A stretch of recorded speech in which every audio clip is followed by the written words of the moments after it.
आपण पाहत आहात प्रेस मीडिया न्यूज। नमस्कार। विजापूर ते मोहोळ बायपासला अज्ञात दोन वाहनातून गॅस सिलेंडरच्या टाक्या भरलेल्या घेऊन जात असताना कामतीचे पोलीस अधिकारी यांना ह्या दोन वाहनावरती संशय आल्याने त्यांना थांबवण्यात आलं। त्यांना विचारण्यात आलं, हे टाक्या कुठून आणल्या आहेत, तुमच्याकडे परवानगी आहे का, कुठून घेऊन चालले आहेत, पावती आहे का।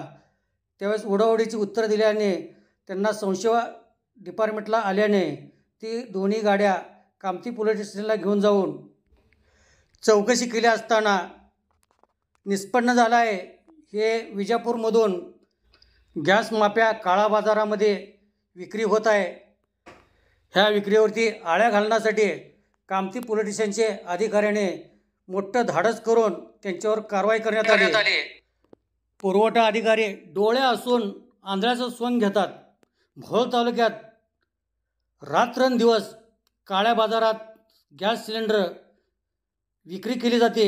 याच्याकडं हप्ते खाऊन पुरवठा अधिकाऱ्याने दुर्लक्ष केलं आहे, परंतु कामती पोलीस स्टेशन सज्ज झालं आहे काम करण्यासाठी।